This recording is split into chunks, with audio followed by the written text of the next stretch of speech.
Thank you so much for tuning in to She's All Over the Place with Kiriaki. That's me. Thank you so much for tuning in. Because of you, we're in the top 1.5% out of almost 4 million podcasts. This is so exciting, building the IP from the ground up, holding my hand and us doing it together. I'm so in gratitude. We have a lot of giveaways from artists, poets, so many different giveaways. So make sure you're liking, subscribing, clicking the link below, and enter in the giveaway. You get on the newsletter, you can enter in the giveaway. I want to hear from you 1 or 2 valuable things you learned from this episode. And please do share this with at least one person on social media, however you like to share and care. It really means the world to us as independent podcasters. Speaking of, I have an independent podcaster on for you today. His podcast also is in the top 1.5% out of all podcasts. So he had me on his podcast and we were talking, caring and sharing and had a lot in common. So we decided to go into 2023 collaborating together and empowering one another, sharing and caring through education, our ethics, morals, we align on certain ways. So this is very, very cool. His name's Ty Greenfield. He goes by AKA The Mayor. He's the host of the Best NFT Media nominated NFT and Chill podcast, Web3 and NFT consultant at GuidePoint Global Surge. Oh, wow. Expect Marketplace, event speaker, community builder, and Twitter Spaces host. Today, we're going to be talking about education in Web3, DeFi, his podcast, and NFT use cases. Here we go. With no further ado, the Mayor, how you doing? Thanks for joining me.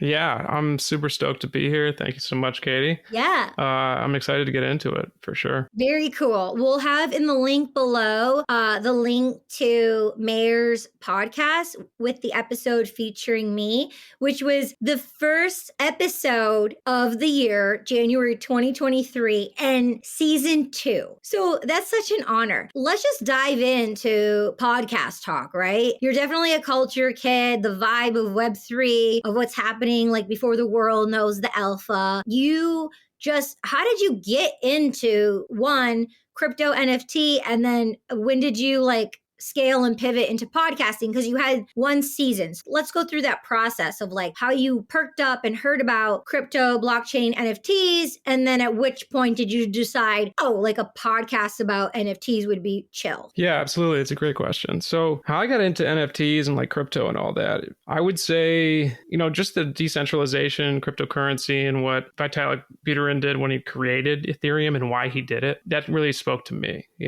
Just giving the average people like ourselves the power to kind of control and more ownership over their assets. That was the biggest thing for me. And I was deeply involved in the AMC and GameStop whole, stock run up. Then I got into NFTs because a friend of mine was telling me about. Which year was that? Or which month when was that, the GameStop? That was probably 2020. It was just this big movement on Reddit. We were fighting back against the institutions and how they control, the stock market and all the retail investors, which is what they call just the average person who invests as a hobby. That is what really spoke to me. And then a friend of mine had told me, NFTs and cryptocurrency and DeFi was very similar to that. So I looked into it and, I got into this project, Basefish Mafia, because I really liked the art. And they were looking for a community manager, someone to do their social media. And that's my background in Web 2. So I put my resume in and that's kind of the rest is history. And that was almost 2 years ago. Well, I love that because you found something you attuned and aligned to, and it was aesthetically because of the love of the art, which is a part of your heart and soul. And then you saw by authentically navigating to what moved you, you were able to get into a flow state. Then there was that position. So you applied community manager. It aligned to what you were already doing. So people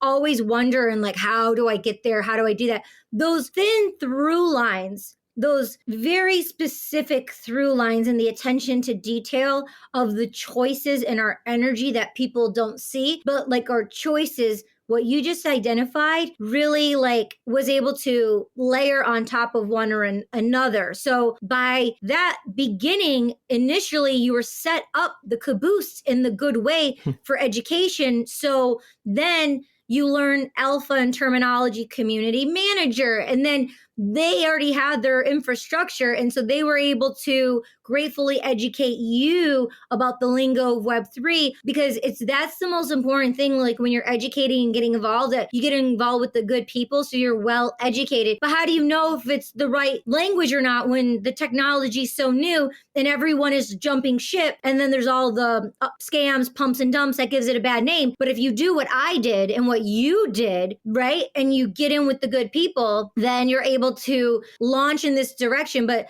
because so many people, they've gotten burned, or they have like, the lights out. They had a bad experience with it. They came, they went, or they were here for the wrong reasons in the first place. Not just Web3, that's in life. I mean, that just happens with anything. That principle applies to anything in life that we go through. Yeah, absolutely. I mean, the biggest thing, because this space is so new and everybody starts from the beginning at some point. And it is, if you try and learn it all at once, it is very overwhelming. So what I did when I first got in is I just tried learning little bits each day. If there was something that I didn't know, I went and looked it up. I tried to check out, some YouTube videos, but you really have to take that with a grain of salt. There is a really good channel that I've been watching since I first got in. It's called Whiteboard Crypto, and they have it so simple. If you're a visual learner, if you are an audio learner, they have it all, and they break it down very simplified. So just learning little bits as you go. And the girl. Yes. The girl, let's give her a shout out. Like the one I just came attuned to, that Gary V followed her, and you're actually friendly with her. Oh yeah.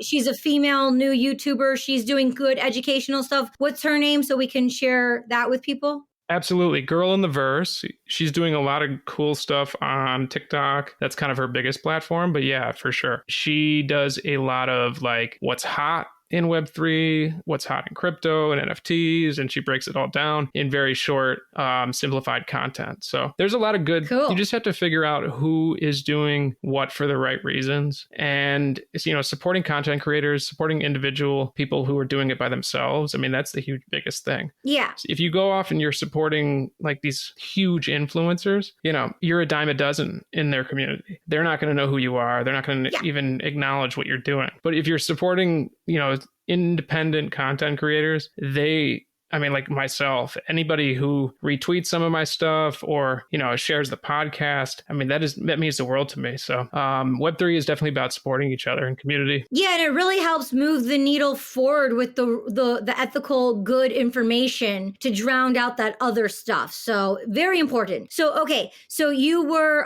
2020, got involved, became a community manager. How long did you do that? And then from that, did you decide, okay, I've learned stuff, I'm ready, I'm filled up, I'm ready. You're a natural, like I'm ready to spew this out and start sharing my process of my journey along the way and make it interactive. So how was that? There was a natural pivot since your background is social media and web 2. So let's talk about that process. Is that how it was? And then you started the podcast. Like how did you navigate from learning and then having a job in Web3 to navigating and having the podcast? Yeah. So I got involved with this project. I bought some of their NFTs. I got into the Discord. I was very active in the community. I think that's a really big part of Web3. And then, they needed a community manager, which I became. And while I was a community manager, I started going on other people's podcasts like NFT for Newbies, Future NFT. I've been on probably 13 NFT podcasts now, but people really enjoyed the sound of my voice. 14. For one.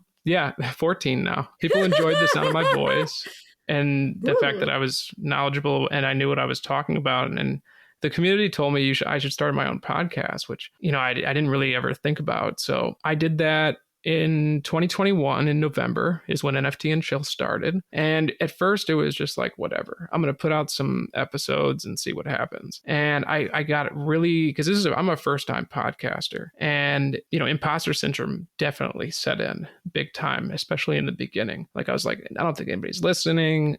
this is junk. Like, I don't know what I'm doing. And luckily, the community at Basefish Mafia was like, we want more episodes. Keep putting out more episodes. This is awesome. This is great content. So, I had gone like 2 or 3 weeks without putting out an episode, and they kept urging me to do it. So I owe them a lot for sure. With 2 months into it, wow, the show was in the top 5%. So that is what helped me to push on. And now it's in the top 1.5%. We were nominated Best NFT Media at NFT NYC last year. It's been heard in over 75 countries. It's in the top 50 in over 30 countries. So yeah, I'm excited. Yeah, that's so great. Yeah, I do love your voice. You have a great voice. I do voiceovers every single day for my work. So, I mean, if you're ever interested, obviously, in voiceovers, because one, you just have this serenity to your voice and it's unique, which is everything in voiceovers. And you have the tech setup. So you need some training for the craft because there's 3 elements, right? The tech, the education, and, the craft. But let me know so we can make it happen, because you can do it from anywhere in the world and actually do voiceover, since, one part of doing voiceovers is being an independent podcaster or being in like podcast scripted series, which definitely in one right now, which I'm super proud of. I just have to tell you about it really quick. So Undertow Blood Forest, 10 episodes, union from these legendary female casting directors in Hollywood. Well, I was looking the other day, and my director and the company Realm .fm, Realm Media, they did the new Harley Quinn with Christina Ricci that just came out. Oh my gosh, 7 episodes. It's amazing. If you like audio and sound and voice, and you want to maybe be entertained of something that's not just something that's so unique, it's great. But also if you if anyone, I have a lot of listeners who are into voiceovers and acting, definitely check out that series, Harley Quinn. Yeah. Undertow Blood Forest, obviously the one I'm in as well. And then Harley Quinn, just listening to those kind of things, put you into this imagination world. And it's cool because as a voiceover artist, actor, podcaster, educator, they all really go hand in hand. They all blur. It's not pick one thing, do one thing, keep it for 50 years, then retire and have regret and blah, blah, blah. It's no, we can integrate so many different things. Art, love, social media, Web 2, pivoting, Web 2, Web 3, bridging it seamlessly without it being a dramatic thing, podcasting. I'm encouraging you, voiceovers, I'm the queen there. That's how it, and then these finite things too, that's when things happen, and how you grow and build and collaborate. When you pay it forward and you hear something and then you share it with someone, you're shining light on them. Gary V, he's the father, in the space of NFTs, Gary Vaynerchuk, Gary VVE, if you want to follow him and stuff. And he's the role model for a lot of us to look to him. And I was at VCon last May, and I'll be there this year. Hopefully you're going. And he's we need to be louder. We need to be more kind. We need to take everything you're already doing and what I'm doing and just more and be louder with it. Cause we're doing what we do, and it's chill. But even the people who are doing what they're doing, your community members, how they cheered you on, individuals like me, that's how we get inspired and we want to keep going and growing because we're feeling fulfilled in that way. The education and the kindness, because there's going to be the tornado and all the junk and whatever it is. But we need to remember the heart, the health, the education, the gratitude, and acknowledge those things and acknowledge the people who are doing those things. That's why when you had me on your show and we were talking, I'm yo, you want to be on my show? Let's go, and you said yes. So here we are. Yeah, absolutely. I love that. The collaboration and synergy. I mean, that is the basis of Web3. People, the community gets beat to death, but it's really what it is about. That's why people talk about community so much. And, voiceover, that would definitely be a dream of mine. Yeah. I would love to do that. I wanted to do acting when I was a kid, but yeah, some things just never come. But yeah, I would love to do voiceover. No. People seem to really enjoy my voice. So I was actually playing. Well, it's coming. Yeah, definitely. No, go ahead. I was going to say, there was a story. I was playing video games yesterday, and it was this multiplayer thing where, I'm playing with people from all over the world, and this person was I could listen to your voice all day long. And I was well, I do actually host a very popular podcast. So it was just a funny story. But yeah, I would love that for sure. That's hilarious. Oh, and that's what you said. That's exactly what you said when I was on your show. And I'm like, okay, we're going to do it. So you're already doing it. Like we have Culture Kids, which is an acting series because I'm an actor and a voiceover actor. We're putting you in it. We're putting you in it. We're putting your podcast in it. And then I created on She's All Over the Place a segment of Culture Kids Wednesdays. And I'm like, oh, we're going to put you in that. And then here we are. You're in it. So it's people who like want to do something and they say it. But then the next step after that is applied action and actually doing it, like being of the word. All we have is our word, our word through community, and people really taking that same power of the word and the ethics of what they want to help lift. And Keith Grossman was just on a video the other day, and he was talking about audience and community, and how like an audience is when Keith Grossman is now the CEO of MoonPay. He was the president of Time magazine for like a while, but he was saying there's a difference between audience. Big Web3 advocate. Love. Yes. So there's a difference between an audience and a community. An audience is like you're scrolling through or you're seeing an article, an ad pops up, you read the article and then you move on with your life. A community is what we were just like talking about. If they have the same alignment, focus, goals, like an artist or someone in the community, what you said, they pushed you like, let's do more episodes, please. And they take you and they lift you, they rise you. So then the brand and the value of the whole community and everyone included goes up. So, I mean, his words are probably more eloquent than mine, but that's like hard gist that I got from it. Now, also something that you said that I want to touch upon, because I know a lot of people feel the way I feel, and I'm just more vulnerable about it. And it took a long time for me to be vulnerable about it. So sometimes people aren't vulnerable, and sometimes it's easy for people to be vulnerable. I don't know. I can't speak for others, but that's why when I approached you, I'm like, let's do this. Because even though we have community and we have communities, I still feel very alone. I still feel very isolated sometimes. And I like holding hands and doing things together. Even if we're in communities, we can still feel isolated and alone. So I would love to hear from you about that and what you think. Yeah, no, that's a great point. I don't think it's talked about enough in the space, like mental health and like well-being. I personally love working remotely, and I love the fact that this space is worldwide 24/7. That's a very cool thing. But we did have the market crash and we're in a little bit of a bear market. So there's less people who are active there. And so, I mean, stuff like that, people are definitely can feel alone in this space, even though there is so much community and you're in so many Discords and you're on Twitter and there's millions of people talking and engaging. But I think, just making sure that you take care of yourself and your mental well-being. Like this space moves so quickly and you want to be a part of it, but taking at least like a day or a couple days, or like last year, I took an entire week, shut off the phone, shut off the internet and the computer. And I did stuff with friends and with family. And you just have to kind of make sure you're taking care of your mental well-being in this space for sure. And yeah, because your podcast is all year long. Mine's in seasons and you are all year long. So, so taking a week off is, okay, a week, like no comparison, but I take like 4 to 6 weeks, like off when I end the year to start the new year. I ease into it. But so how do you do it through the year in your first season? Because it's all very exciting, but you'll maybe feel it more this year because it's like, okay, maybe some of those endorphins will still be exciting, but maybe not just exciting in different ways. But how have you reflected to implement to make sure you're taking care of your well-being week to week, sustaining through the whole, for the next 3 months, 6 months, and for the year ahead? Yeah, that's a great point because, I've spoken at, I don't know how many conferences last year. So there is the podcasting, which is a weekly thing. Luckily, I only do it once a week. You do it a lot more than that. And then, every month or two, there is a conference that I'm either a media partner of or that I'll be speaking on stage at. So,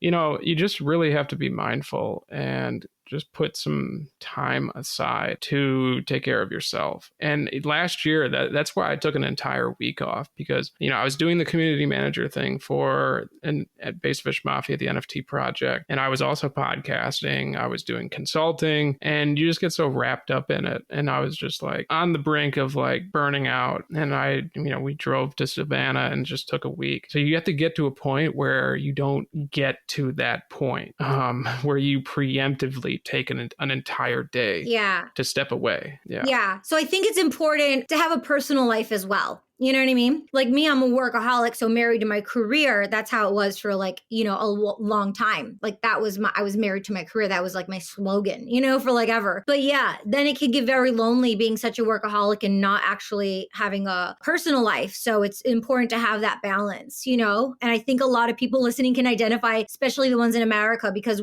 we're taught, to hustle and bustle and work like so many hours. And, it's important to have that space for yourself, that personal time, no matter how it is, So thank you for sharing that. That's really, really, really important. Yeah, it's just like when I when I went to DeCentralCon, and we also had the Women's Web3 Summit too. Like, there was all this stuff going on during Art Basel.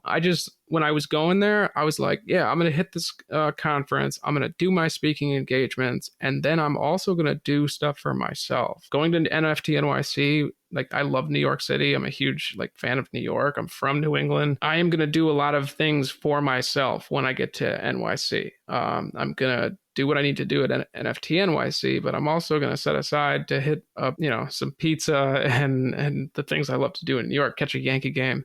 So yeah, just preemptively. Can we go to a Broadway show? Uh-huh. Do you like Broadway shows? I have seen a few. Like, it depends. Like, if it's the right Broadway show, I love to hit a Broadway show for sure. Like Bruce Springsteen's on Broadway. That would be cool. Yeah. Okay, fine. We'll go to that one. But look at TKTS, because it's like a kid in a candy store. You go 15 minutes before the show and you get him half off. So that'd be fun for us to go to like a Broadway show together or something. That'd be a lot of fun. Oh, absolutely. I'd love that. We can run around, take photos and stuff in like the heart of the Big Apple. That'd be super cool. Let's do that. We'll punt. Absolutely. I've seen a lot. Like, this is the thing. If you don't like plays or Broadway shows, but if you're in New York City, going to a show on Broadway is an experience. Yeah. So like, you have to do it for sure. Yeah. It's just the dynamic of the energy, the excitement, the rush. That's what I like most about it. But yeah, we'll have to like plan like a proper like photographer and photo shoot so we can be like independent podcasters bossing next to each other. You know what I mean? It's like a duo. I think we should do like some comedy skits too because of your voice, how like people love your voice. And it's like everywhere in Spaces, everyone's like NFT and chill. Like that'll be like the name of Spaces. And I'm like, yo, that's the name of your podcast. Like people will be like chill Spaces. Like people, I'm like, that's Mayor. Like he's the one,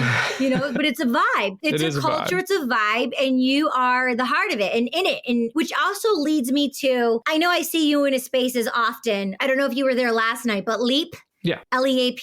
Were you in a space last night? I was, yeah. He's got great spaces. Yeah, he has great spaces. So Blau was on the stage for like 3 hours. Oh, it was a while. It was like a few hours. And they're all getting him. Like when you were telling me the story about the community, how they push you to record more episodes, they were brainstorming with 700 people in the room on for him to do some kind of thing to add value for the moment, to capture the moment. And he's going to, strategize, prepare it, blah, blah, blah. But the same thing, like I see some similarities for that one, the community really adding value and going that way. But the other thing is you mentioned your voice. Like he has this sophisticated, soothing voice where I remember a few weeks, he doesn't know this yet, but because they had a thing about his voice like last week and he was like, I don't like my voice. And people were like talking about his voice. But like literally a few weeks ago, I was in bed and I was like, I don't know. I just couldn't go to sleep. And I just wanted to like be soothed and I just wanted to hear something. And I literally put on Spaces and I fell asleep just listening to his voice, just because like it gave me that like assurance and safety. And I was like a part of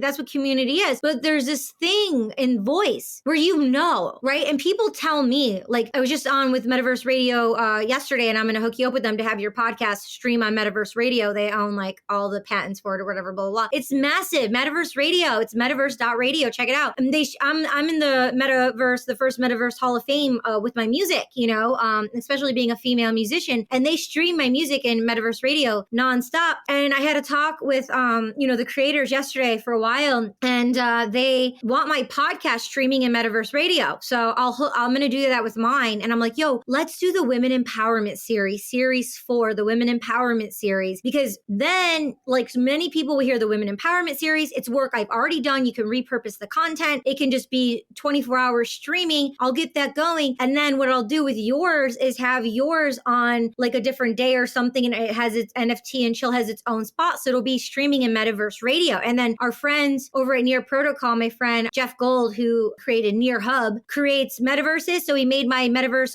podcast studio. And so I can have him make you a Metaverse podcast studio. He made him Metaverse radio, their own studio, like music studio and Metaverse radio. So we can collaborate. This is what you do. This is what I do. So we can do it together. So let's follow up and talk about that. Yeah, absolutely. I would absolutely love that. I'll have to look into Metaverse Radio. That sounds really awesome. But, I'm all about supporting each other, collaboration. Like that is how creators come out of nowhere, like myself and like your podcast, and get to the top. It can't be done without people supporting other people. I mean, if everybody is supporting Joe Rogan and his podcast, then what else is there? You're just going to hear that, and there's no other voices in the stratosphere there. So find some independent creators, find some small artists.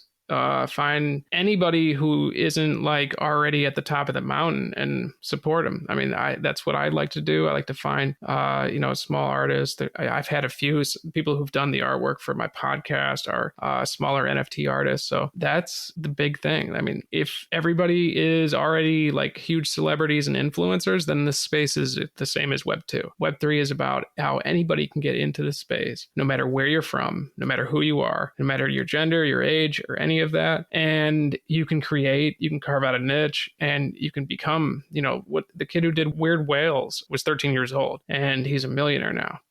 So wow. Yeah, anybody can come into this space and create. Do you know, was it on Ethereum? Do you know where the drop was? Yeah, it was Ethereum. I actually met him when I was speaking at NFT London. Benjamin, I can't remember his last name now, but cool. 13-year-old kid. He was the one he created Weird Whales. You can look it up. It was a huge thing about a year and a half ago. And yeah. Do you know where he's based? He is based in London, I believe. So by going to international conferences, you get international alpha. You know what I mean? It makes it cross-pollinate in a massive way instead of just keeping like in your own circle. And with social media and stuff, we're able to, connect in different ways, but going to IRL events too. So speaking of NFT artists and projects, we can shill away, not selling in a way, but just to share, like, not brand partnerships or whatever, but any projects that you're bullish on, that you're really vibe, and artwork that you like, any shout outs you want to give to any NFT projects and artists out there? Yeah, the NFT scene, like last year, it had that huge like boom, and it was like a gold rush. But as far as, and everything has slowed down, NFT projects have slowed down. They've lost value, even Bored Apes. But Pudgy Penguins, I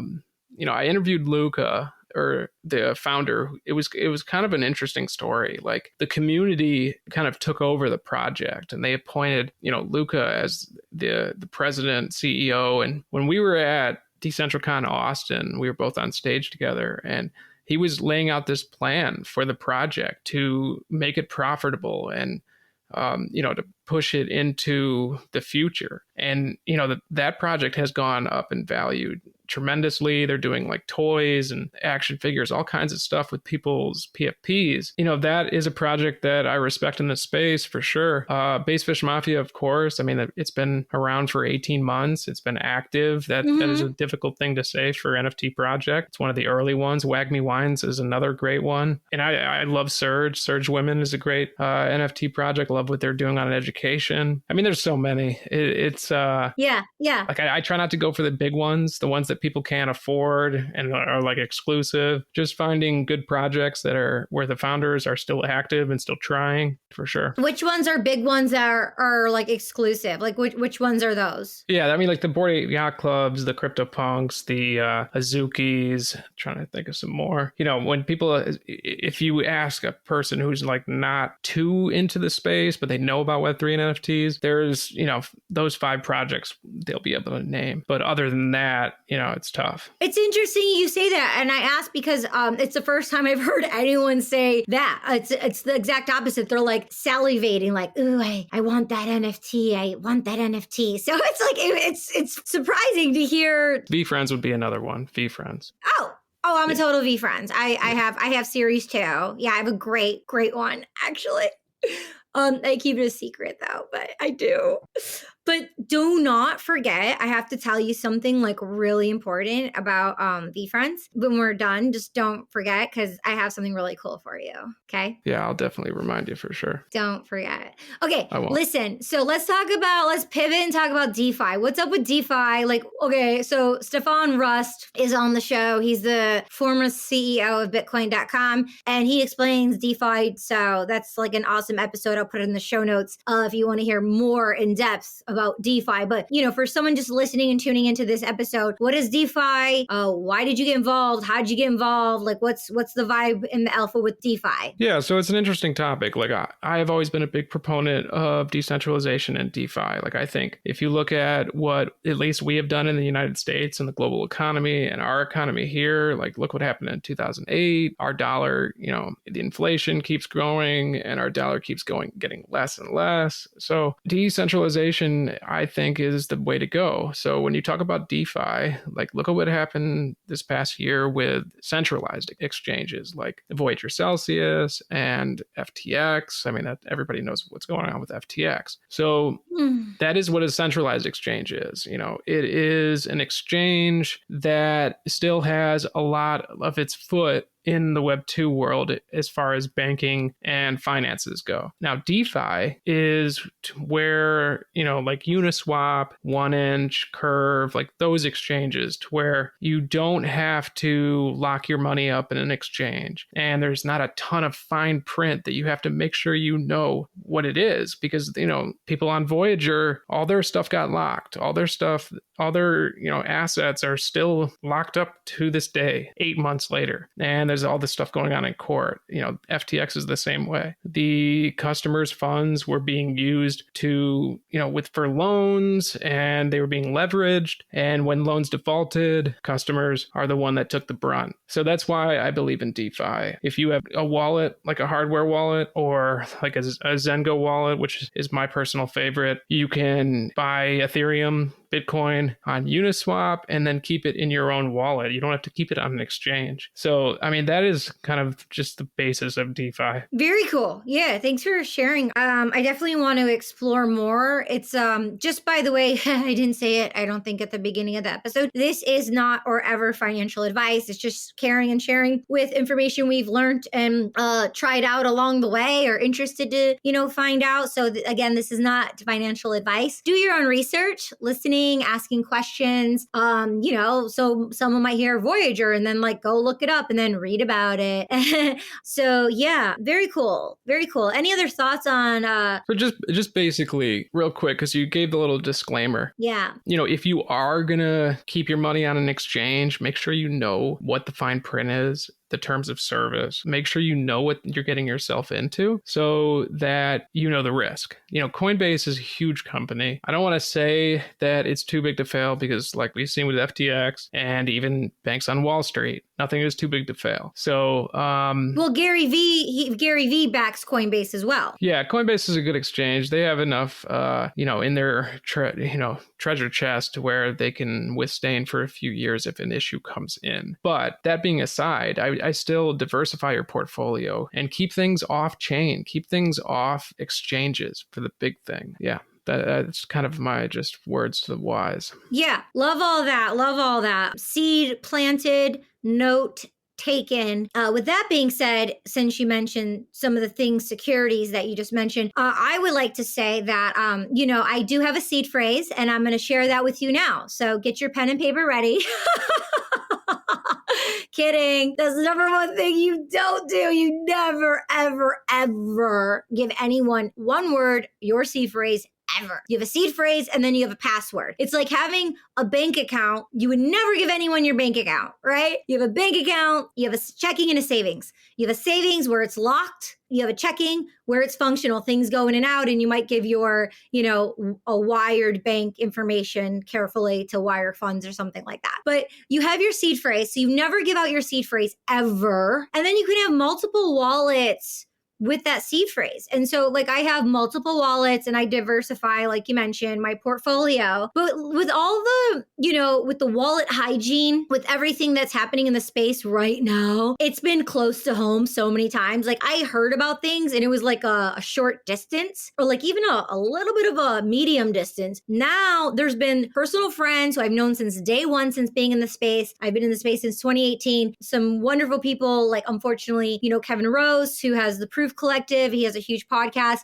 They took millions of his assets just from one of his wallets. And I guess that was just one of his wallets, but, not even the millions, even like, some other friends, valuable NFTs that you mentioned and some other ones that are valuable in the community, blue chip to blah, blah, blah. It's just with scams and bots and things of that nature, we really need to be very careful. And like, so what I'm going to do, so you can have them in a cold wallet, a Ledger, right? A Ledger. And if you're some alpha here, if you go to Solana Spaces in Hudson Yard, right? Or call them or whatever, you get 50% off everything in the whole store and they have a Ledger and you can get it 50% off. So if you want a Ledger and it's a couple $100, but you don't want to spend that and people don't, that's why a lot of people don't have Ledgers because they are quite costly, although they're valuable, but they've had a couple like inventions of like new ones already. And it's like, oh, I'm just going to wait till like the new one because then I'm going to have the outdated one, which is difficult. So Solana Spaces, you can get your Ledger for half off, which is amazing. And the other thing is I decided I want to just like hold the phone on the assets that I do have and just start a new seed phrase and like have a whole new account and then and treat that as like my burner and just do like some new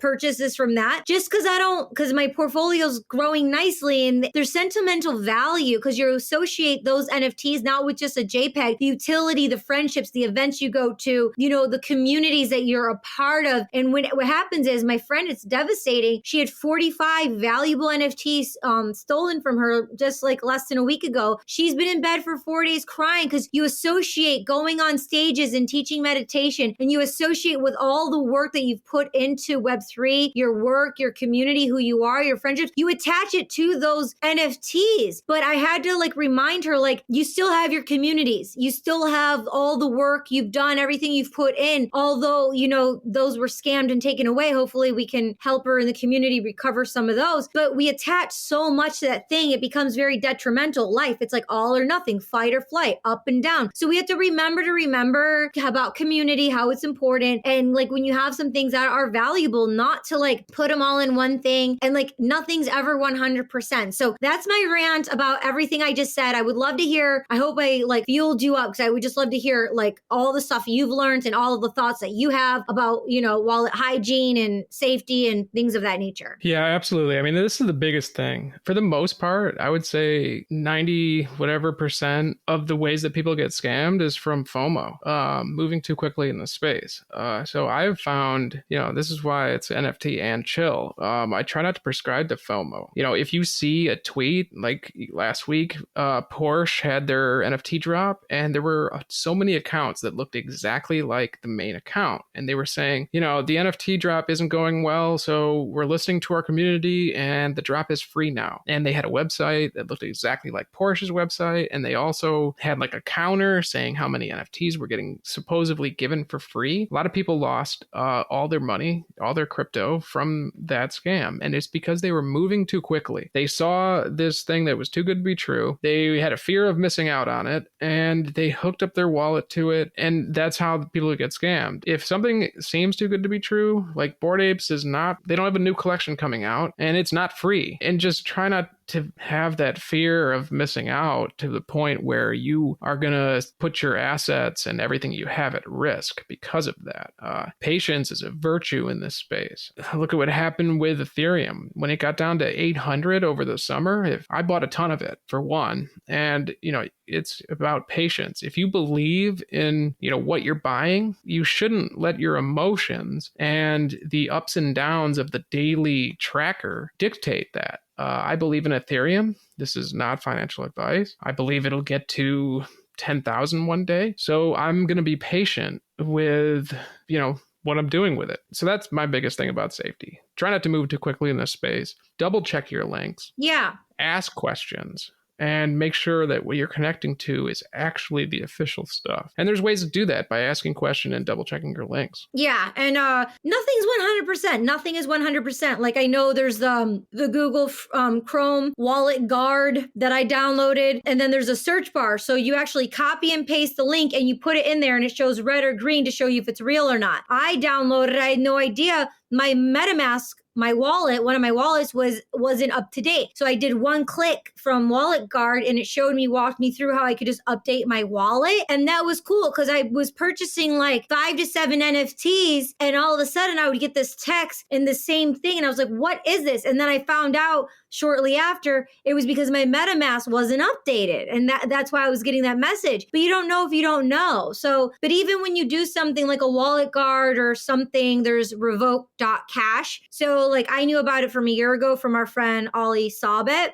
He's amazing. And he taught us about revoke.cash when there was like this huge thing like a year ago. But you go there and you put in your wallet and you can see all the NFTs you purchased and it'll show you. And like, you just like revoke it. So then they can't do anything with the NFT that you purchased. So that's super important. Yeah. Thank you for sharing. Yeah. What revoking will do is it will show you all the sites, projects, NFT, like anywhere that your wallet is still connected to. And that's a huge thing. If you haven't revoked access to your wallet, like I went on and I still had my wallet was still attached to a website from 6 months ago. So I revoked access and it doesn't cost that much to do it. It's just a little bit in gas. Okay, let me give you some other news. If you don't know about this, Sabit taught me this too. So when you're on your MetaMask and you're in whatever wallet you're in, at the bottom it says connected sites. You can click the 3 little dots that say connected sites and it'll show you everything you're connected to. So I make it a habit every single time I'm on a wallet, every single time I look at connected sites and disconnect them. Manifold,